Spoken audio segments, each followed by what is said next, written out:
Hermanos, muy buenas tardes, Dios los bendiga. Qué bueno estar una vez más reunidos en este segmento Buenas Nuevas para el Mundo. Y en este tiempo difícil, en este tiempo de pandemia, en este tiempo de cuarentena, yo espero que usted esté reflexionando, buscando al Señor. Como todos, estamos en este proceso de búsqueda del Señor.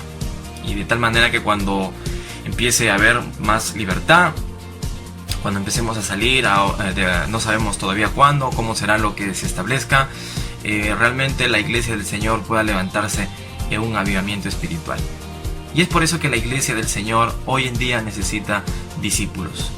Sí, discípulos que sean parte de un avivamiento. No tanto creyentes que esperen un avivamiento, sino discípulos que sean parte de un avivamiento.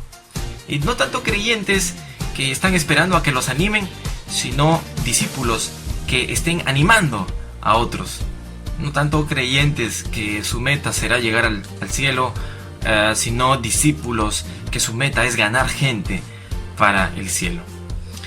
Cuando hablamos de discípulos, yo quiero en esta hora comenzar con una reflexión que he llamado discípulos de Jesús. Discípulos de Jesús. Y quisiera que abran sus Biblias en Lucas capítulo 6, versículos del 12 al 16. Lucas 6 del 12 al 16. Dice así la palabra de Dios. En aquellos días él fue al monte a orar y pasó la noche orando a Dios. Y cuando era de día llamó a sus discípulos y escogió a 12 de ellos, a los cuales también llamó apóstoles. A Simón, a quien también llamó Pedro, a Andrés su hermano, Jacobo y Juan, Felipe y Bartolomé, Mateo, Tomás, Jacobo hijo de Alfeo, Simón llamado Celote, Judas hermano de Jacobo, y Judas Iscariote, que llegó a ser el traidor. Ellos fueron los discípulos que Jesús escogió. Ellos son los discípulos que Jesús utilizó para llevar también su evangelio a otros. ¿Qué tenían ellos de extraordinario? Nada. Eran como tú y como yo, personas comunes y corrientes. Es que Dios necesita gente pequeña para avergonzar a lo grande. En el tiempo de la Reforma, estamos hablando del siglo XVI, poco después de la Reforma de Lutero, hubo un hombre llamado Julián Hernández, más conocido como Julianillo. Se le llamaba así porque era flaquito, bajito y medio jorobado. Y Julián Hernández, Julianillo, tuvo como llamado del Señor repartir Biblias, repartir Nuevos Testamentos. En ese tiempo la Biblia se leía en latín, pero había pocas versiones del Nuevo Testamento en castellano. Había una que era del español Francisco de Encinas, y es una versión del Nuevo Testamento que Julianillo empezó a repartir por el tiempo de 1543 a 1556 más o menos. Y él repartía estas Biblias, iba a diferentes lugares, y en ese tiempo, por la persecución de la Inquisición, no se podía tener Biblias y estaba prohibido en los puertos, en las entradas de los pueblos, no se podía meter Biblias. Pero Julianillo se las ingenió para poder meter Biblias a diferentes lugares. Y uno de los lugares donde Julianillo metió muchas Biblias, muchos Nuevos Testamentos en castellano, y que incluso se volvió como un depósito donde él guardaba Nuevos Testamentos en castellano, fue un monasterio en España llamado San Isidoro del Campo. En este lugar Julianillo guardó muchas Biblias y de ahí él sacaba y llevaba a diferentes lugares. Y de ahí hubo un grupo de 12 monjes que empezó a estudiar la palabra de Dios. A raíz de que Julianillo es traicionado y es arrestado y es condenado a muerte por hereje, es que estos 12 monjes deciden escapar. Uno de ellos se llamó Casiodoro de Reina, y Casiodoro tenía a su amigo Cipriano de Valera. Casiodoro, a raíz del arresto de Julianillo, inspirado también en la palabra y en su testimonio, es que él decide no solamente tener un Nuevo Testamento en castellano, él decide traducir la Biblia completa de sus idiomas originales, del hebreo, del arameo y del griego, al castellano. Y ese fue el llamado que tuvo Casiodoro de Reina, que fue inspirado por Julianillo. Y gracias a eso es que usted y yo hoy tenemos esta versión de la Biblia, que es Reina Valera, porque luego su compañero y amigo Cipriano de Valera la revisó. Y es la Biblia que hoy en día más se usa. Ellos sintieron un llamado de Dios a pesar de que sus vidas estaban en peligro. Pero ellos sintieron que Dios les estaba llamando para una obra grande. Y hermanos, es que Dios está llamando a que se levanten más discípulos. Dios está llamando a que hombres y mujeres de Dios, que escuchando su llamado, se levanten para un avivamiento espiritual. Ahora, usted tiene que entender que el discípulo y las características del discípulo de Jesús es que en primer lugar son llamados por Jesús mismo, son llamados por Dios. Note usted en Lucas 12 que Jesús, antes de llamar a los 12 que le iban a acompañar, pasó la noche orando. Fue una decisión muy importante. Y hasta el día de hoy, Dios quiere que usted sea su discípulo. Para Dios es importante. Para Jesús lo fue. Y para la actualidad también lo es. Y si es que Dios lo está llamando no por las puras, no por coincidencia, sino para algo grande. Si usted ve Juan 15:16, y busque en su Biblia por favor, Juan 15:16, dice la Biblia, lo leo: no me elegisteis vosotros a mí, sino que yo os elegí a vosotros, y os he puesto para que vayáis y llevéis fruto, y vuestro fruto permanezca, para que todo lo que pidiereis al Padre en mi nombre, os lo dé. Cuando Dios llama, cuando Jesús llama con un propósito. Y si Dios te ha llamado a ti, que me estás escuchando, es porque tiene un propósito. Y no debes de dejar el llamado de Dios, porque es Dios mismo llamándote. Y este llamado es para llevar fruto, obviamente un fruto espiritual. Y por eso es importante conocer la voluntad de Dios. Por eso es importante estar conectados con el Señor. Ahora, es interesante, si usted nuevamente vamos a Lucas 6.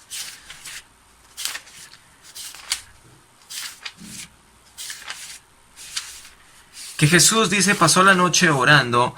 Es decir, si para él fue importante esto, imagínense la decisión de tomar la decisión de quiénes serían los hombres que lo acompañarían en la misión más grande de la historia de la humanidad, y por eso requería mucha oración. Y es que para Dios es importante este tipo de cosas.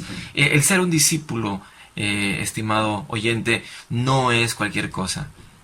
Como dije hace un momento, es ser parte de algo grande, de algo que viene de Dios, de algo que no es humano. Y viene de Dios porque Dios mismo es quien llama. Y en segundo lugar, si vamos un ratito a Marcos 3, Marcos 3 es el paralelo de Lucas 6 en cuanto al llamado de los apóstoles, de los discípulos. Recuerde usted, los evangelios no se contradicen, se complementan. Marcos capítulo 3, versículo 14, que es en paralelo. Vamos a leer desde el 13, dice, Marcos 3:13 dice, después subió al monte y llamó así a los que él quiso y vinieron a él. Y estableció a 12 para que estuviesen con él para enviarlos a predicar. En segundo lugar, un discípulo es llamado para estar con Jesús. El punto de partida del discípulo es tener comunión estrecha con el Señor. Es tener una comunión con Él. Y comunión es constancia, comunicación, sinceridad, transparencia. Todo lo que hoy en día significa una amistad verdadera, esa es intimidad. Y aún más que eso, porque Jesucristo es el novio y la iglesia es su esposa. Imagínense esa comunión que tenemos que tener con Jesús. Pero el punto de partida es una comunión estrecha. Antes de la misión viene la comunión. Y eso es algo que a veces muchos no han entendido. Qué importante es estar conectados con Dios para hacer la obra de Dios. Si usted se desconecta, entonces no va a hacer la obra de Dios y entonces no está haciendo lo que Dios quiere. Qué importante es estar primero con Jesús. Si usted ve la oración del Padre Nuestro que anteriormente un poquito pude desarrollar con ustedes, en la reflexión de Jesús, enséñanos a orar. Pero rápidamente, cuando usted ve la oración del que llamamos el Padre Nuestro, usted puede ver, cuando Jesús les enseña a orar, puede verse una intimidad profunda. Cuando veo esta oración, es una oración profunda, donde hay adoración, donde hay alabanza, donde hay peticiones, donde hay perdón de pecados, etcétera, etcétera. Y este es el modelo que Jesús da para que nosotros desarrollemos. Pero hay veces que las oraciones solo se convierten en peticiones. Y Señor, y te pido, y te pido, y te pido, y te pido. Y se descuida la alabanza, la adoración, la introspección, el reconocer, aún el dar gracias y decir gracias Señor por todo lo que me das. A veces eso ha estado faltando en nuestra oración. Y qué importante, hermano, es cuando uno analiza esta oración, ver que Jesús tenía una comunión muy íntima con su Padre. Y esa es la misma comunión que quiere que tú y yo, que usted y yo tengamos.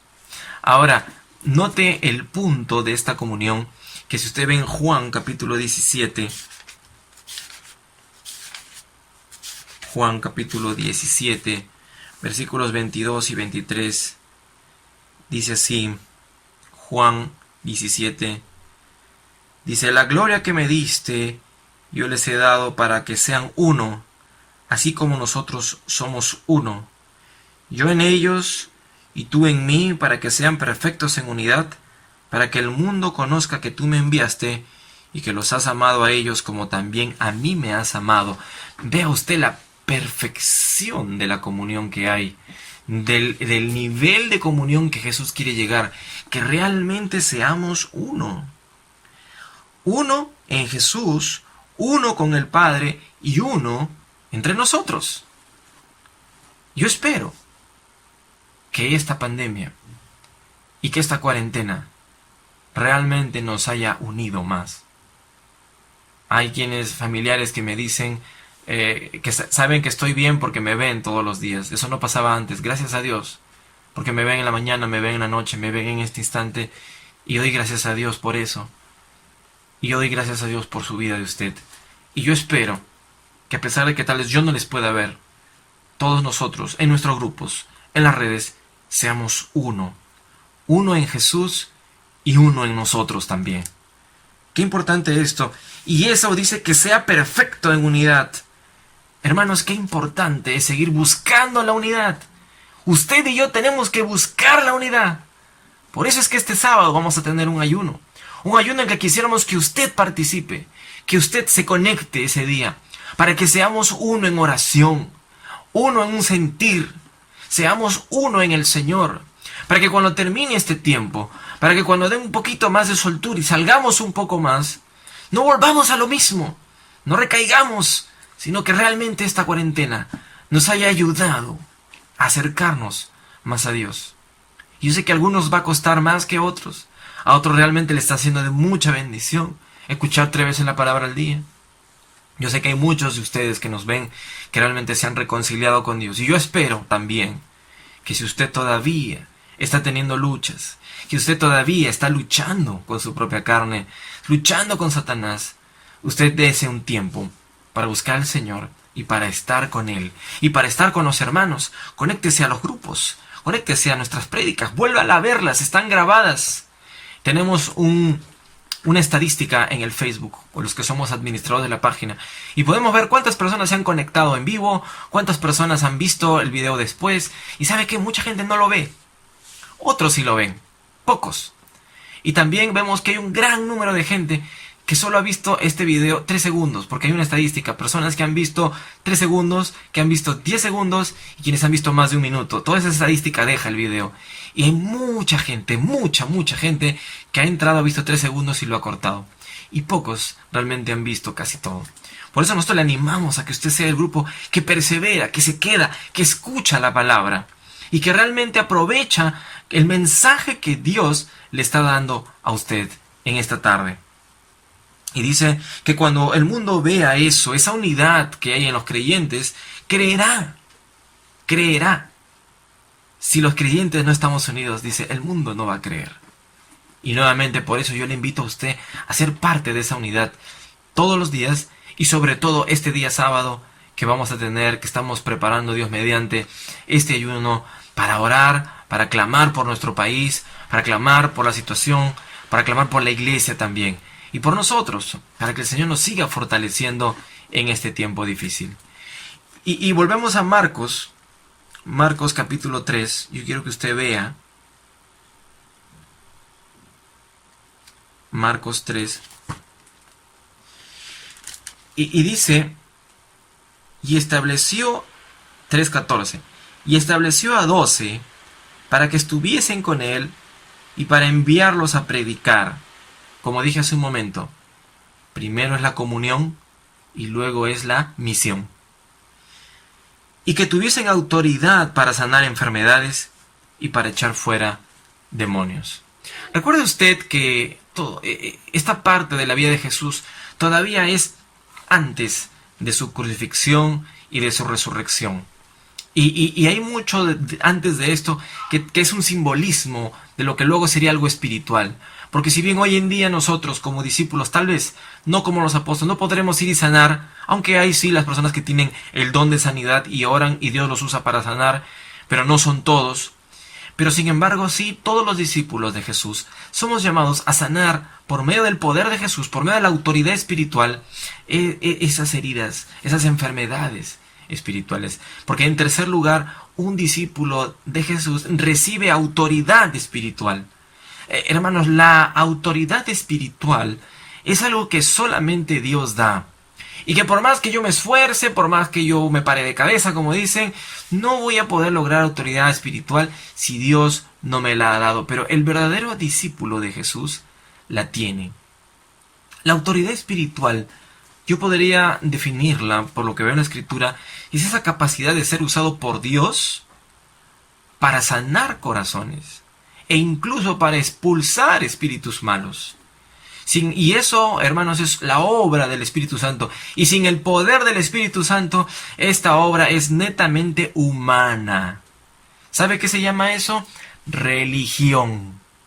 Y Dios no quiere religiosos. Dios quiere discípulos.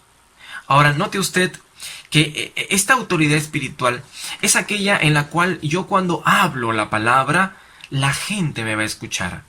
La gente le va a escuchar a usted porque esa autoridad viene de Dios. Pero esa autoridad solamente la tienen los verdaderos discípulos. Si usted y yo andamos en la carne, o si usted y yo hacemos las cosas en nuestras fuerzas, le atamos las manos a Dios. Como dice un predicador, le atamos las manos a Dios y lo que estamos haciendo es en nuestras fuerzas.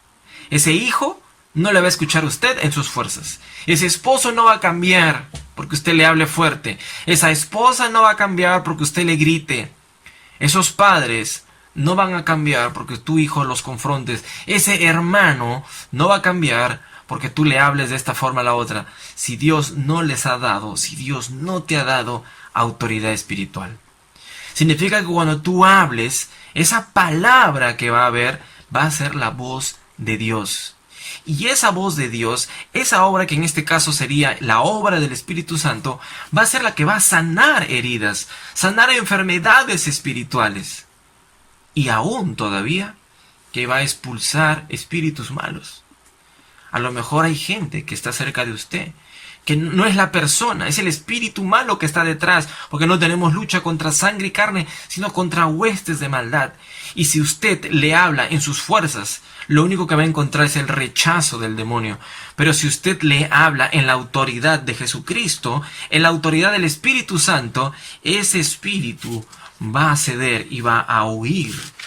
¿Recuerda usted en Hechos 19, del 13 al 16, cuando dice, pero que habían unos judíos exorcistas ambulantes que intentaron invocar el nombre del Señor Jesús sobre los que tenían espíritus malos, diciendo, os conjuro por Jesús el que predica Pablo? Había 7 hijos de un tal Esceva, judío, jefe de los sacerdotes, que hacían esto. Pero respondiendo el espíritu malo dijo, a Jesús conozco y sé quién es Pablo, pero vosotros ¿quién sois? Y el hombre en quien estaba el espíritu malo, saltando sobre ellos y dominándolos, pudo más que ellos, de tal manera que huyeron de aquella casa desnudos y heridos. Eso es lo que hace el enemigo cuando uno hace las cosas en sus fuerzas. Rechaza, ataca, te hiere, te lastima, va contra ti, te dice tus verdades, quiere desnudar tu alma, pero ¿sabes qué? Cuando tú vienes en la autoridad del Señor Jesucristo y en la obra y en el poder del Espíritu Santo, no hay espíritu que se resista. Cuando volvemos a Marcos,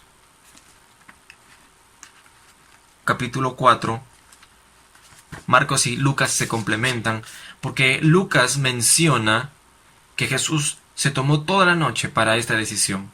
Pero Marcos es más específico en decir qué fue lo que finalmente él hizo con ellos. Entonces establece a los 12, 1, para tener comunión con él, 2, para hacer la misión, 3, para darles autoridad espiritual. Qué perfecta que es la palabra de Dios, porque luego vamos a ver que Jesús les da instrucciones a ellos. Y es que en cuarto lugar, un discípulo de Jesús también aprende a obedecer. Y dice Mateo capítulo 10, versículos 5, este también es el pasaje paralelo a Lucas 6 y a Marcos 3, y dice: y a estos 12 envió Jesús y les dio instrucciones diciendo: por camino de gentiles no vayáis, en ciudades samaritanos no entréis, sino id antes a las ovejas perdidas de la casa de Israel, y yendo predicad diciendo: el reino de los cielos se ha acercado, sanad enfermos, limpiad leprosos, resucitad muertos, echad fuera demonios, de gracia recibisteis, dad de gracia.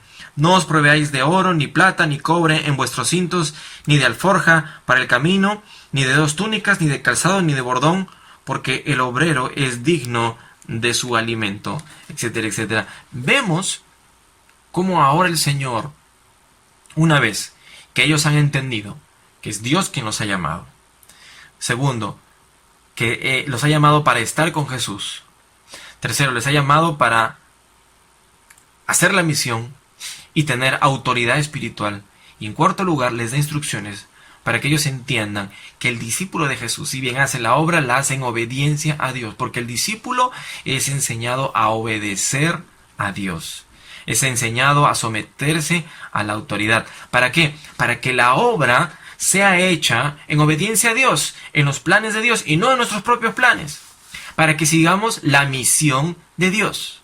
Yo le pregunto a usted, ¿sabe qué es lo que va a hacer de su vida ahora? A raíz de todo esto que está pasando y de los cambios que están habiendo, ¿sabe usted qué es lo que Dios quiere que usted haga a partir de ahora? ¿Sabe usted, padre de familia, lo que va a hacer con sus hijos? Si es que tiene trabajo o no, amas de casa, jóvenes que me escuchan, adolescentes que me escuchan, ¿saben ustedes qué es lo que Dios quiere que hagas? Si tú eres un discípulo de Jesús, entonces tú vas a ser obediente a la voz de Dios. Y va a ser fácil obedecer a Dios, porque como sabes que Él te ha llamado, como tienes comunión con Él, como estás listo para la misión, ya has recibido autoridad espiritual, vas a saber distinguir su misión. Vas a saber distinguir qué es lo que Dios quiere para ti y vas a obedecer. No te va a costar, no vas a tener conflictos, porque uno de los conflictos más grandes que a veces tiene el cristiano es que no sabe cómo lidiar su agenda versus la agenda de Dios. Y mucho cuidado, porque hay veces que uno en egoísmo quiere hacer su propia agenda y tienes conflictos con Dios y te peleas con Dios, cuando en realidad es simple: haz la voluntad de Dios. Usted, si es cristiano, usted que es creyente, déjame decirle que Dios no quiere creyentes, Dios quiere discípulos. Discípulo es más que creyente. El creyente puede decir: sí, yo creo, sí, yo me conecto, sí, yo vi 1 o 2 devocionales la semana pasada, como el dominguero, ¿no? Que antes cuando nos reuníamos, el dominguero que iba al domingo escuchaba su culto y de ahí no lo volvíamos a ver hasta el siguiente domingo, pero nunca se conectó con nadie, nunca hizo nada, ¿verdad? Y había de eso bastante en nuestra iglesia, pero Dios nos llama a hacer eso. Ahora que estamos en casa, ahora que nos vemos por las redes y que no sabemos qué va a pasar, ya no necesitamos, Dios no necesita creyentes que solo sean oidores, sino discípulos que sean hacedores. Parte de un avivamiento, parte de un crecimiento, Dios quiere levantar ahora una iglesia diferente. Y por eso esta pandemia en el mundo. Porque quiere limpiar su iglesia, quiere limpiar el mundo. Y ahora quiere que la iglesia se levante de una mejor manera. Usted que me está escuchando, Dios lo está llamando a usted a ser discípulo.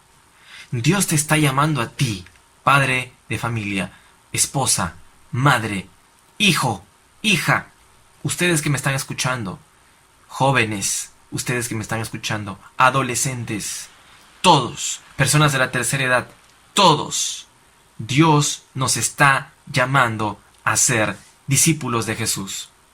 ¿Y sabe qué significa eso? Que Dios te está llamando a ti. Y para Dios es importante. Para Jesús lo fue, para Dios también. 2, nos está llamando para que estemos con Él. Y por eso es que cada día le vamos a buscar. Este sábado también en el ayuno lo vamos a buscar. 3, para darnos una misión con autoridad espiritual. Y 4, para que esa autoridad espiritual sea en obediencia a Él. Si usted que nos está escuchando no conoce a Jesucristo, es primera vez que está escuchando este mensaje. Si usted que nos está viendo no sabe nada de la Biblia y es primera vez que escucha, o ya había escuchado antes, pero no le había prestado atención, déjame decirle que Jesús lo está llamando a usted también. Jesús te está llamando a que dejes, como a Mateo, como a los pescadores, deja y sígueme. Jesús te está llamando para que tú le sigas, porque Él quiere cambiar tu vida. Él quiere transformarte, Él quiere renovar tu corazón, quiere renovar tu vida. Él quiere que ya esas heridas del pasado tú las sanes, que tú renueves tu corazón, tu mente. Él quiere hacer de ti una nueva persona, junto con todos los discípulos, y seas parte de un avivamiento. Si usted no conoce a Jesucristo, Él le está invitando a entregarle su vida hoy. Y yo quiero hacer una oración en esta hora con mis hermanos, que ahora van a ser realmente hombres y mujeres entregados a la obra, para que ahora sean parte de algo muy grande. Y yo quiero que usted me acompañe en oración, que usted me acompañe en este tiempo para orar al Señor. Así que, oremos. Gracias, Señor. Gracias, Padre. Tú nos amas, tú nos conoces. Y sabes que nos has creado, nos has formado en el vientre de nuestras madres, y que antes de la fundación del mundo, tú ya nos conociste. Por eso te damos gracias. Gracias por la obra que tú haces por medio de Jesús. Gracias, Señor, por las cosas que estás haciendo y que vas a hacer. Padre, en esta hora te pido en el nombre de Jesús que tú levantes tu iglesia, discípulos, verdaderos discípulos tuyos, que te amen, que quieran pasar tiempo contigo, que crezcan en tu palabra y en tu presencia, los cuales, Señor, tú le des autoridad espiritual para hacer una obra perfecta en obediencia a ti. Señor, yo te pido por tu iglesia, para que tú restaures los corazones, para que tú reconcilies, Señor, a los creyentes alejados y que sean discípulos verdaderos, que a todo aquel que esté en tibieza, tú lo levantes y tú lo fortalezcas. Señor, en esta hora te pido que tú toques el corazón de cada uno de los miembros de nuestra iglesia y podamos levantarnos siervos y siervas, más pastores, más líderes, más discípulos tuyos, más discipuladores, que hagan una obra perfecta y maravillosa. Señor, oramos para que este tiempo, Señor, de cuarentena nos siga ayudando y fortaleciendo nuestra vida espiritual, y que podamos, al terminar todo esto, ser mejores cristianos y ser discípulos que amen tu obra, Señor. La oración nuestra, Señor, es un avivamiento espiritual y que seamos parte de él. Que realmente tu iglesia se levante, Señor. Y en esta hora también oro por todos aquellos que no te conocen todavía. Si usted que nos está mirando no conoces a Jesús, hoy puedes entregarle tu corazón pidiéndole perdón y dile: perdóname, Señor Jesús, por la maldad que he hecho, perdona mis pecados. Y hoy quiero entregarte mi vida, hoy quiero entregarte mi corazón. Ayúdame a conocerte y provéeme, Señor, personas y los medios para yo poder seguir mi vida como cristiano. Hoy, Señor, te entrego mi vida y te entrego mi ser a ti. Gracias, Señor. Gracias, Padre, porque podemos usar los medios de la internet para poder transmitir este mensaje precioso de tu palabra. Y síguenos usando, que este mensaje pueda seguir llegando a más lugares y más personas puedan conectarse contigo, puedan conocerte. Gracias, Señor, y todo esto te lo pedimos y te lo rogamos en el nombre de nuestro Señor Jesucristo. Amén y amén. Gloria a Dios. Gracias, hermanos. Entonces ya saben, les esperamos que sigan conectándose en los 727. Es el nuevo horario y esperamos que sea de mucha bendición. Nos estamos viendo, Dios mediante, esta noche para seguir compartiendo la palabra del Señor. No se olvide, este sábado también queremos tener un ayuno, un tiempo muy especial, así que vaya separando su tiempo desde las 7 de la mañana hasta las 5 de la tarde. Será un tiempo de mucha bendición, así que, hermanos, les esperamos. Y me voy despidiendo. Muchos abrazos, muchas bendiciones y que Dios les bendiga.